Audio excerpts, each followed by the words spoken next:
Assalamualaikum warahmatullahi wabarakatuh. Dalam video penjelasan kali ini, kita akan membahas tentang hakikat fisika.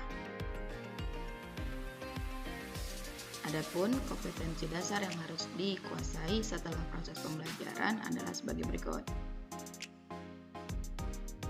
Nah, pada bab ini kita akan membahas materi yang pertama hakikat fisika, kemudian metode ilmiah, dan yang ketiga keselamatan kerja di laboratorium.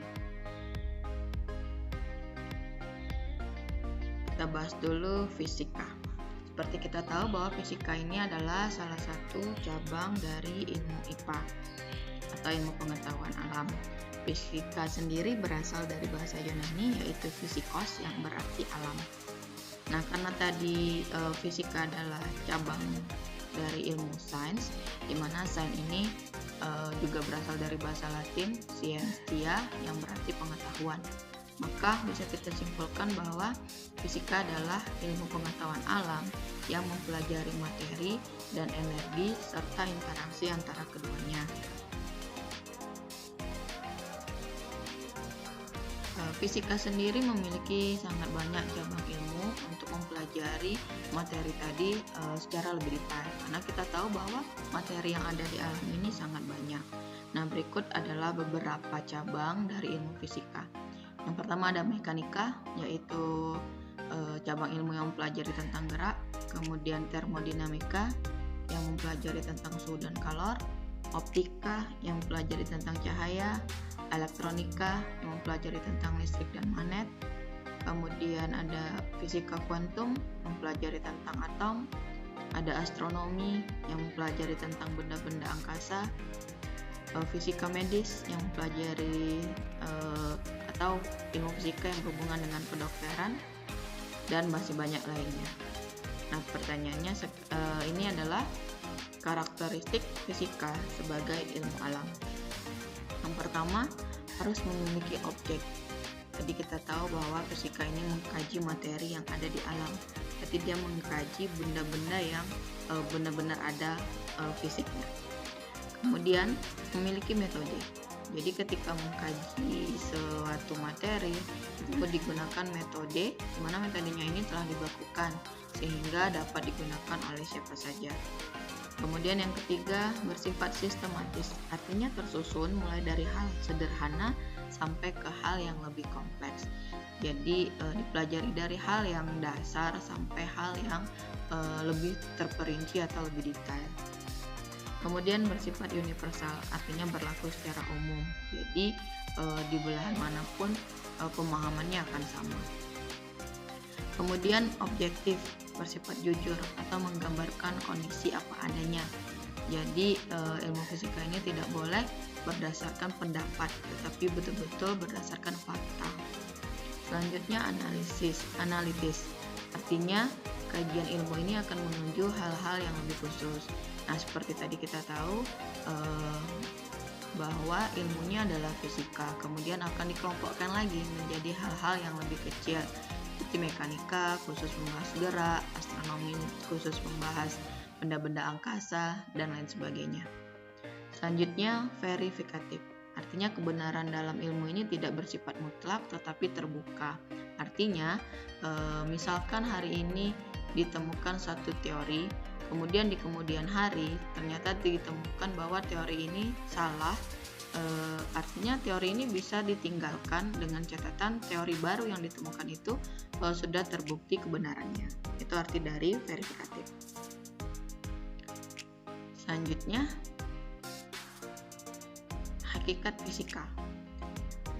Hakikat fisika ini kita kelompokkan menjadi 3. Yang pertama, fisika sebagai proses. Kemudian fisika sebagai produk, dan yang ketiga fisika sebagai sikap. Nah, apa maksudnya? Kita akan bahas satu persatu. Yang pertama, fisika sebagai proses. Fisika adalah ilmu yang lahir dan berkembang melalui langkah-langkah atau proses yang dikenal dengan nama metode ilmiah. Metode ilmiah itu adalah metode yang tersusun secara sistematis untuk memecahkan suatu masalah yang timbul dalam ilmu pengetahuan.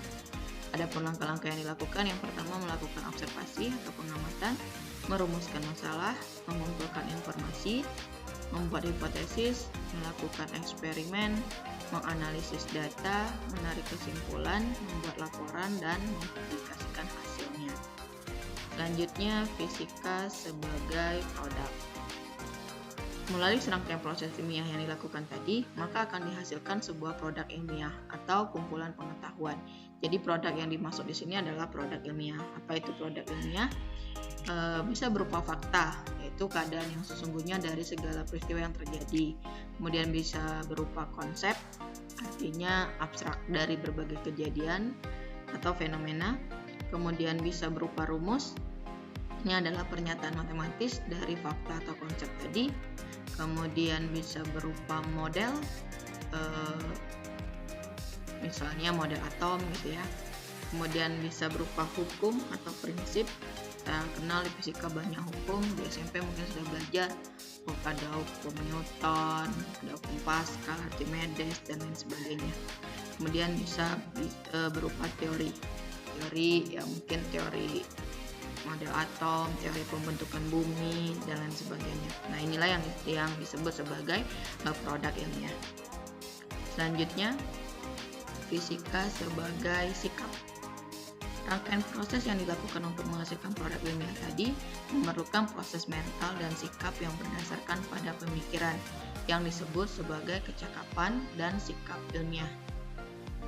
Sikap ilmiah yang harus dimiliki diantaranya saya ingin tahu, jujur, objektif, terbuka, hati-hati, teliti, dan kemauan berbagi, dan masih banyak sekali sikap ilmiah yang lainnya.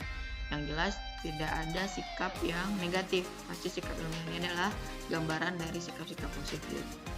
Nah, kecakapan ilmiah yang harus dimiliki antara lain kalau kita mau jadi seorang peneliti atau setidaknya sebagai seorang anak IPA, maka kita harus memiliki kecakapan ilmiah ini. Di antaranya bisa mengamati, bisa menarik kesimpulan, berkomunikasi, dan melakukan perencanaan kerja. Jadi, dari penjelasan tersebut bisa kita simpulkan bahwa hakikat fisika adalah ilmu pengetahuan yang mempelajari materi dan energi serta interaksi antara keduanya melalui serangkaian proses ilmiah yang dibangun atas dasar sikap ilmiah untuk menghasilkan produk ilmiah. Nah, inilah hakikat fisika. Selanjutnya, kenapa sih kita harus belajar fisika? Nah, inilah jawabannya yang paling umum. Yang pertama, mengetahui bagian dasar dari benda dan mengerti interaksi antara benda-benda tersebut. Jadi kita bisa mempelajari berbagai hal di alam, kemudian interaksi yang terjadi, sehingga kita bisa berpikir logis, kemudian kita bisa mengikuti perkembangan teknologi, dan yang keempat bisa mengetahui kejadian fenomena alam sebagai riset untuk masa depan. Contohnya, kita mempelajari bagaimana benda bisa bergerak. Benda bergerak tentunya memerlukan gaya. Nah, karena kita mempelajari dari mana asal gaya, kita bisa menciptakan berbagai macam alat gerak. Kemudian misalnya tentang fenomena alam. Dulu kalau gempa ya tidak tahu, terjadi begitu saja. Setelah dipelajari bagaimana gempa terjadi, bagaimana bisa melihat adanya gempa dengan menggunakan alat, sehingga kita bisa berantisipasi ketika ada gempa, kita udah persiapan dulu untuk evakuasi. Nah, itu salah satu manfaat dari belajar fisika. Sekarang ditanya, apa pentingnya fisika ini dalam kehidupan kita? Nah, peran fisika ini dalam kehidupan sehari-hari sangat banyak sekali. Yang ada di slide ini adalah beberapa contohnya saja. Misalnya melihat, itu adalah cahaya. Cahaya adalah dipelajari oleh fisika. Kemudian pada proses memasak terjadi perpindahan kalor. Kemudian ketika membuka menutup pintu, berbicara, berjalan, dan lain sebagainya. Sangat banyak sekali. Kemudian dalam teknologi, fisika juga punya peran penting. Misalnya kedokteran, adanya sinar ronsen hingga kita bisa mendeteksi bagian dalam tubuh. Kemudian di pertanian ada penemuan bibit unggul sehingga hasil pertaniannya lebih baik. Terus dalam transportasi ya ada pembuatan motor dan mobil tentunya. Kemudian di bidang industri terciptanya berbagai macam jenis mesin yang mempermudah kerja. Dalam komunikasi yang paling sering pakai sekarang internet gitu ya, handphone dan lainnya. Kemudian dalam bidang energi, penggunaan nuklir untuk menjadi energi alternatif. Nah, inilah beberapa peran fisika.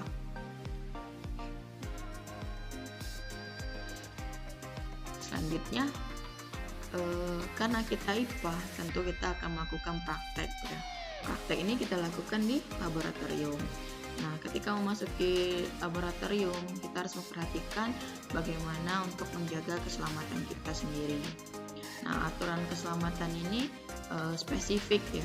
Ada penggunaan bahan seperti apa, atau pakai alat listrik seperti apa, dan lain sebagainya. Nah, ini yang Ibu sampaikan adalah aturan keselamatan umum saja. Yang jelas paling utama adalah ketika memasuki laboratorium, berarti kita harus mengikuti semua tata tertib yang berlaku atau mengikuti pengarahan yang diberikan oleh guru atau laboran yang bekerja. Nah, kalau kita sesuai prosedur, tentunya keselamatan kita akan terjaga. Selanjutnya, kita juga harus memahami lambang-lambang yang terdapat di dalam labor. Berikut beberapa lambang-lambang bahaya yang ada. Ini adalah lambang bahan beracun. Kemudian yang kedua, bahan mudah meledak. Kemudian ini bahan mudah terbakar. Ini adalah bahan pengoksidasi, artinya kalau ketemu dengan api dia bisa terbakar atau meledak ya. Kemudian ini lambang bahan iritasi. Kemudian ini lambang bahan yang berbahaya bagi lingkungan, jadi tidak boleh dibuang sembarangan. Yang ini adalah lambang dari bahan korosif. Selanjutnya ini adalah lambang dari bahan radioaktif.